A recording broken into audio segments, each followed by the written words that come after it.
Welcome to the White Spring Bunker. These halls were built to safeguard some of the most prestigious members of the United States government. Now we are all that remains, though we are always looking for men and women capable of helping us restore what has been lost. In return, we offer this, our refuge from the world above. Please, take your time and look around. We've made great efforts to restore this place to its former glory. Welcome, member, to our little enclave.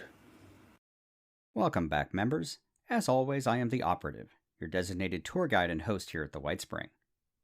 New Enclave Team Alpha, made up of the Colonel, Major Lilith, Sergeant Mueller, and Corporal Cindy, traveled to the Morgantown Settlement in search of evidence of new visitors to Appalachia. Captain Edwards pointed them to Monongah and worrying rumors of missing settlers. In the old mining town, the team discovered a massacre. Now the Colonel is on the trail of those who committed this vile act, determined to finish the mission and enact her own version of Wasteland justice. Appalachia has reached a turning point, and nothing will ever be the same again. This episode contains content which some may find disturbing. Listener discretion is advised.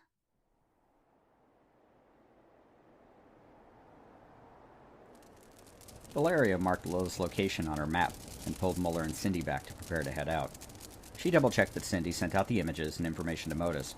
They'd also give over the holotape when they got back. Mueller was doing his best to stand upwind from the burning church. The smell was absolutely horrid. Cindy was still looking a little pale, but she'd managed to scrounge a wicked-looking sledgehammer from the settlement. Valeria made a mental note to take her aside and talk. She had to understand what was required as part of the new enclave, because the ends justified the means, and the means were never butterflies and rainbows. Leaving Monongah behind, only marked by a pillar of black smoke, the team rendezvoused with Lilith. She showed them the tracks she'd been following, and whoever made them wasn't very interested in hiding them. They aren't very disciplined, aren't even trying to hide their numbers. Based on how they're moving, I figure we can catch up with them, if we move fast enough. Lilith, take Cindy and move out. Find a spot up ahead for us to camp for the night. Mueller and I will follow. Valeria needed a few minutes to check in with Modus and get any updated intelligence he might have. Modus, we're currently tracking what appears to be a group of raiders. Real ones. Any updates? Colonel, we have analyzed the images you provided. They match no known group or faction and do not appear to be even an evolution of previous elements. We do, however, have some new data. Please continue. The Kovac has begun intercepting a much larger number of signals since your departure. Movement sensors have also become more active in areas previously quiet. We advise, complete your current reconnaissance and return to the White Spring as soon as possible. Thank you, Modus. We will obtain whatever information we can and head back. Expect an update from us at the same time tomorrow. Valeria out. 2 days later, Valeria and her team had settled into the SunnyTop ski lodge, overlooking the SunnyTop base camp below. They'd come in originally spoiling for a fight, but the upper lodge was empty. Their quarry had decided instead to make camp further down the mountain. Are they stupid or something? Cindy was quiet. The Colonel had spoken with her about her behavior and what was expected. Cindy had nodded and said all the right things, but Valeria wasn't sure if she truly understood. She had the makings of a fine Enclave officer, but if she wasn't capable of handling the dirty jobs, well, they'd be faced with an unfortunate alternative. Whatever the reason, they've ceded the high ground, and we can take advantage of it. Counted 14 of them.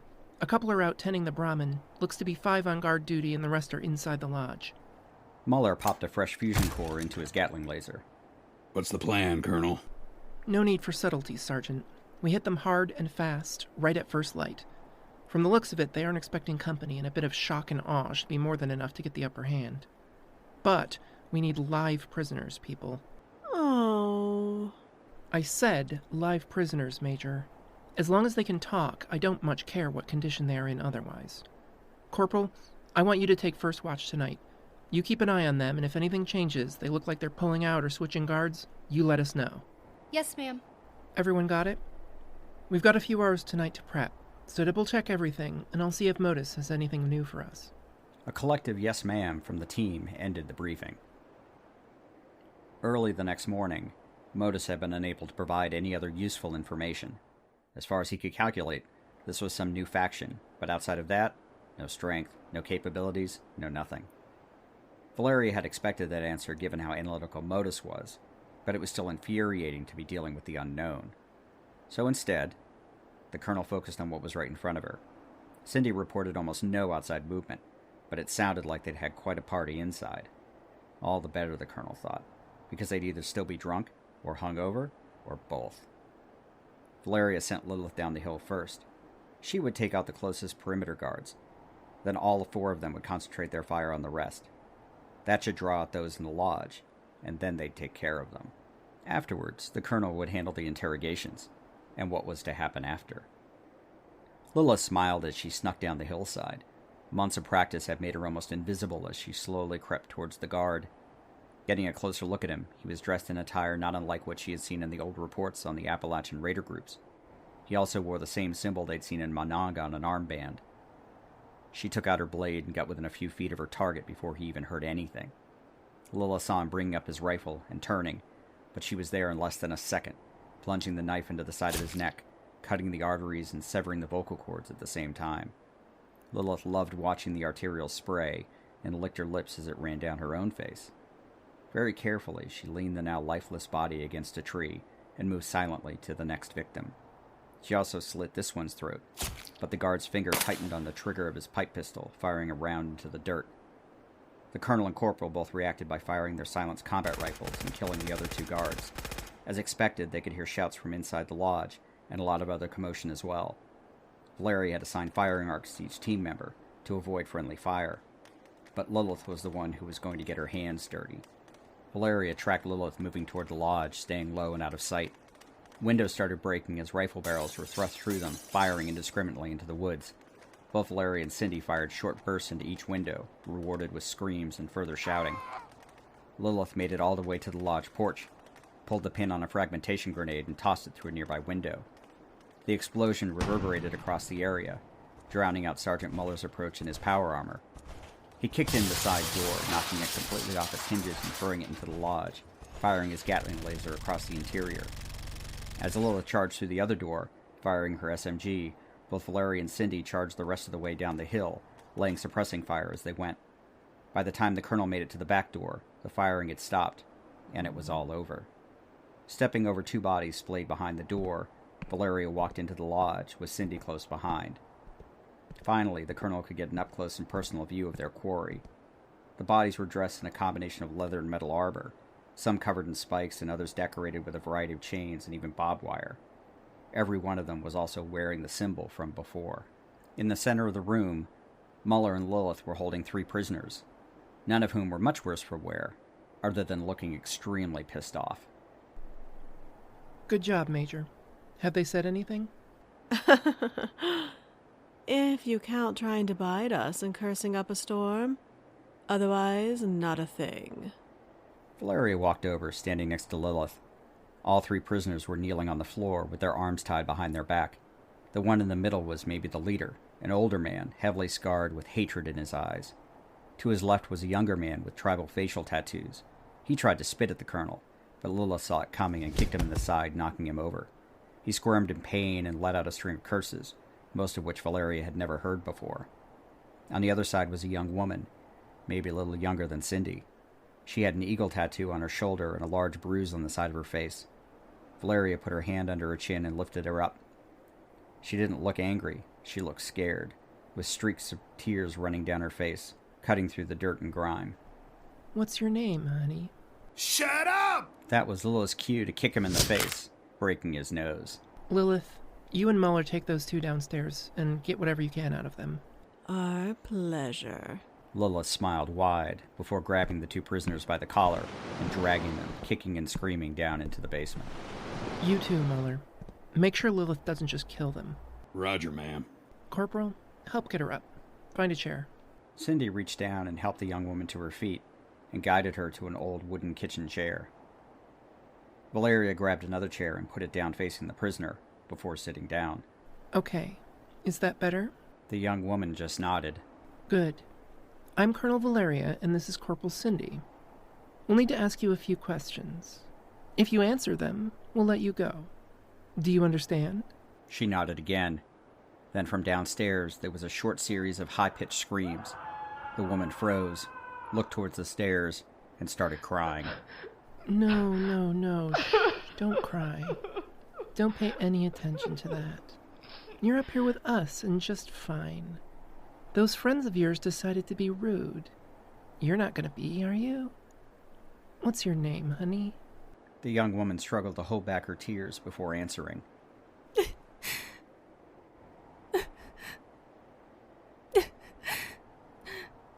Sammy? Nice to meet you, Sammy. I'm sorry about your friends, but you've done some pretty bad things. Valeria could see the fear building in her eyes. Now, we need to know who you are. I mean, what your group is called and where you all came from. I just tend to the Brahmin. Nobody tells me nothing. Just go where they say and do what they say. Where did you come from? Over the mountains. Bert said we were going to Appalachia. Going to look for something shiny. Shiny? That's all he said. Shiny. Said lots of people were coming for the shiny, but he wanted to get here first. So what does Bert call this gang of yours? We Blood Eagles. We take what we want, from who we want, when we want. That's what Bert says. Blood Eagles. Valeria looked up and over at Cindy, leaning back against an old refrigerator. How many more Blood Eagles are there? Lots. I mean, different gangs. Bert said the others would be coming too. He doesn't say much to me, though, just when he wants me. There was a final piercing scream from below, cut off midway, followed by a wet gurgling sound. Sammy was staring wide-eyed as Lilith walked casually up the stairs, chewing on what appeared to be a finger, covered in blood and gore. Lilith, please go wait outside. Lilith looked over at the prisoner and licked her lips, before turning and walking out. Mueller came up shortly after and followed Lilith. His face was stark white, and he refused to look at the colonel. I'm sorry you had to see that, but there are things we needed to know. You gonna let me go? Is there anything else you can tell us, Sammy? I swear I don't know nothing. They only keep me round 'cause I look good and I keep the Brahmin fed. Sammy, yeah, we're done here. Thank you. Valeria walked over to Cindy and put her hand on her shoulder, and then led her outside. Lilith was cleaning herself off with some dirty water from a bucket. Valeria looked at Lilith, then back to Cindy. It was time. Corporal, go back in there and terminate the prisoner. What? Why? We got what we came for. Lilith wouldn't have come back upstairs if she hadn't gotten what we needed from the other two. This girl, as she even said herself, knows nothing. They're raiders. All of them. There is no place in Appalachia for people like that. But you said... I know what I said, Corporal. You remember what happened back in Monongah? She was there. You go back in there and terminate the prisoner. That's an order. Valeria could see the conflict in Cindy's eyes. Killing Scorch was one thing, even people firing back was another. But this was the callous and premeditated murder of a helpless human being. Corporal, I told you that hard choices would be necessary. There is no good or bad. There is the mission. That's it. If it helps you sleep at night, you just remember those children in Monongah. Valeria waved over to Lilith. She walked up to Cindy and handed her a combat knife. Cindy was a mess of conflicted emotions. She slowly turned and walked back into the lodge. Sammy was struggling with her bonds, but she stopped when she saw Cindy come in. Go now? Let me go, right?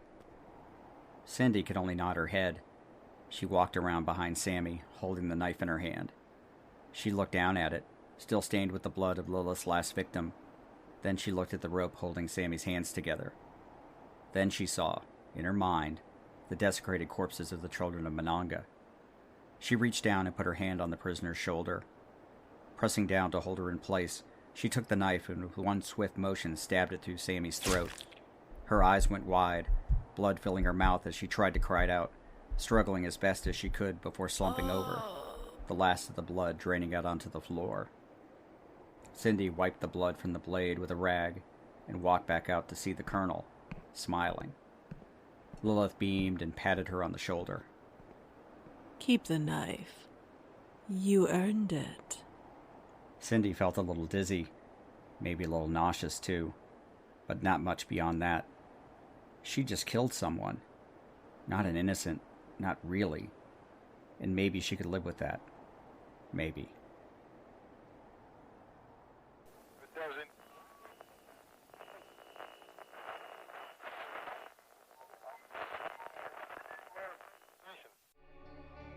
Long gone are the days where people sing about West Virginia as almost heaven. After nuclear war and disease, it's far from heaven now. Far from Heaven, a Fallout 76 story podcast, is a tale of survival, conflict, and hope set in the Fallout 76 game world. Join our survivors on their journey to reach that almost heaven once more. Available on Spotify, Apple Podcasts, Amazon, and many other great podcasting apps. Far from Heaven, a Fallout 76 story, available now.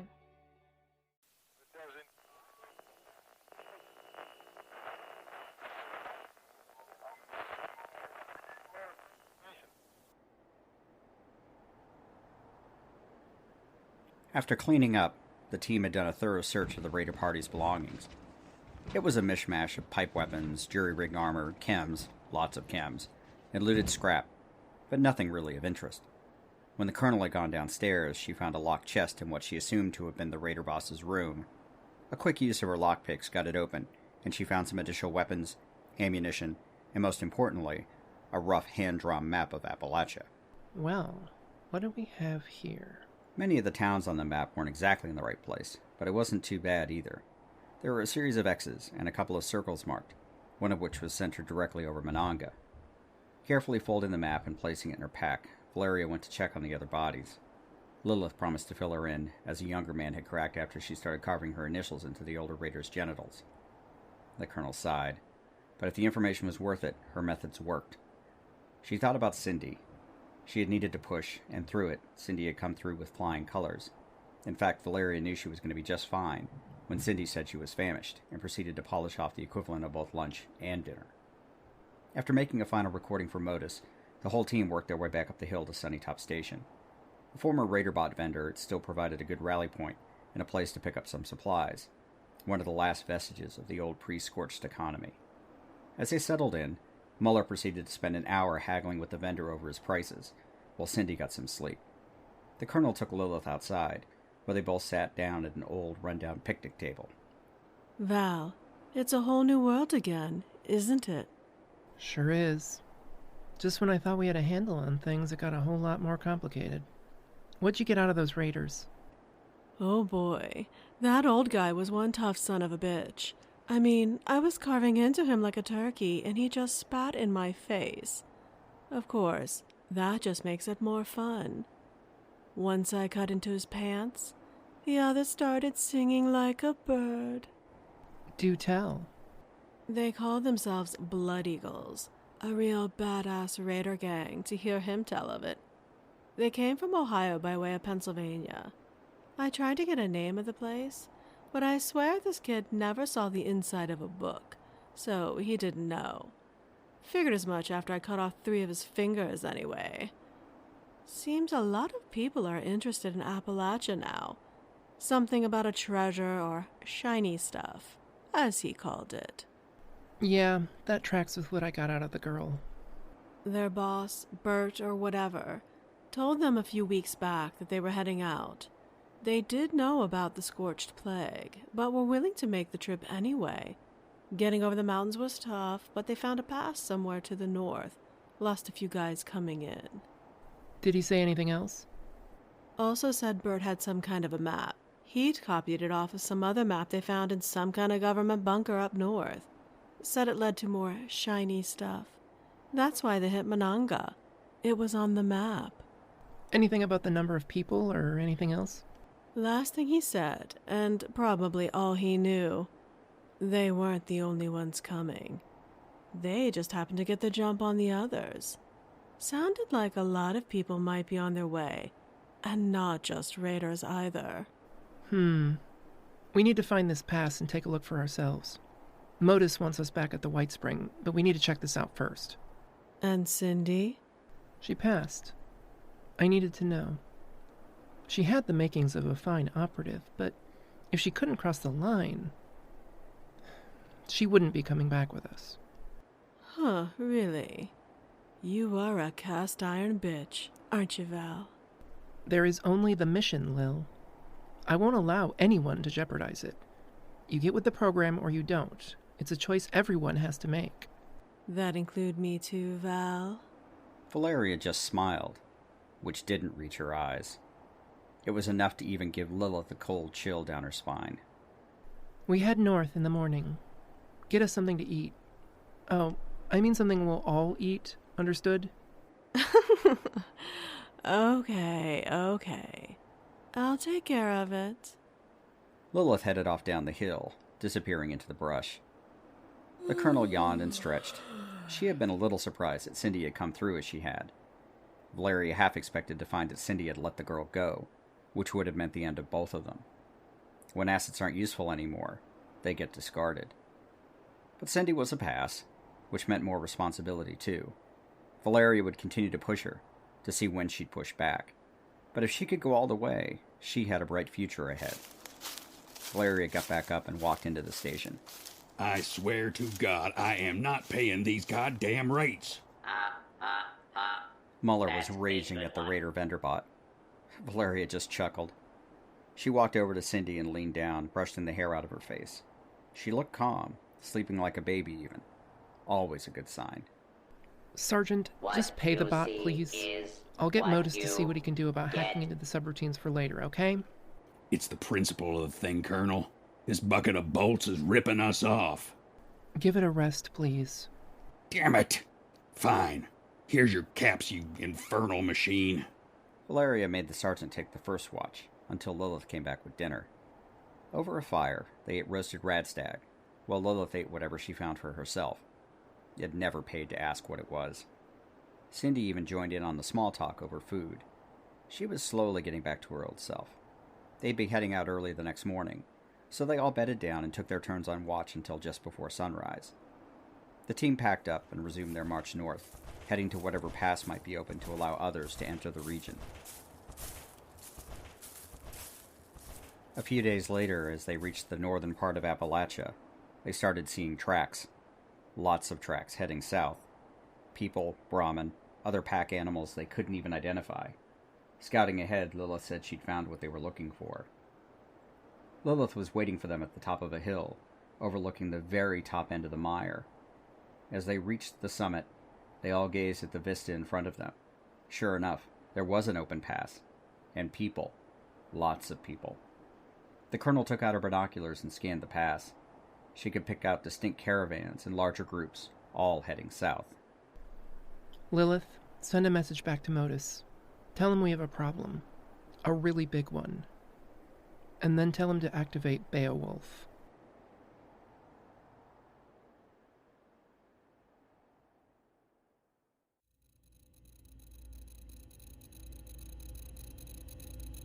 New program activation. ZR0X.65T. Remote login. Priority Indigo Omega. Modus eyes only.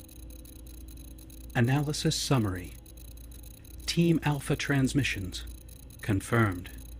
Kovac Muldoon data analysis. Confirmed. Internal confidence analysis.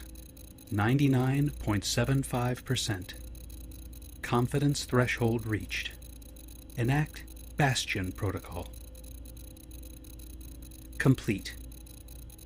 Deep Archive access granted. Vault 63 project files found. Error. Files encrypted via USSS authorization. Eagle 1 clearance required. Eagle 1 status unknown. Override authorization via Bastion Protocol. Decrypt required. Running file decrypt version 9.0.7.01b. Time to complete 6,932 hours, 22 minutes. Report terminated.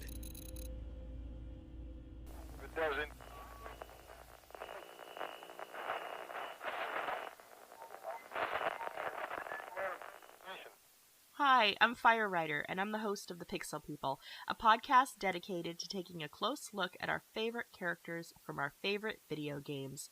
From major characters who define the course of a game's storyline to smaller characters who you might have never noticed. Every week, we go beyond the quest line to examine a particular character's story arc and choices, and discover the real-world parallels and life lessons hidden just below the surface. I hope you'll join us. You can find the Pixel People on Anchor, Spotify, Apple Podcasts, and everywhere else you listen to podcasts.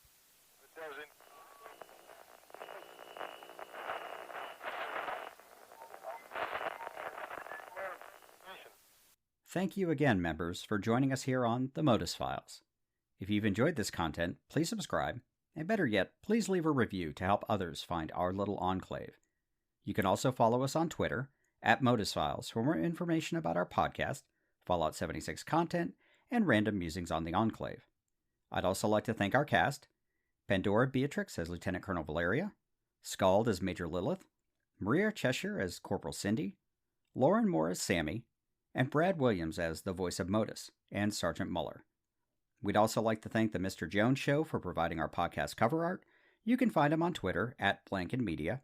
And a shout out to the Apocalyptic Aristocracy Discord, home to a great group of fellow creators, the Robots Radio podcast community, and the rest of the Robots Radio Rocket Club, and Jeremiah Johnson, our favorite character artist who provided the wonderful character artwork you can find on our website. Lastly, thank you to all of our subscribers and supporters. God bless the Enclave, and God bless America. Members, we look forward to your next visit to our little enclave.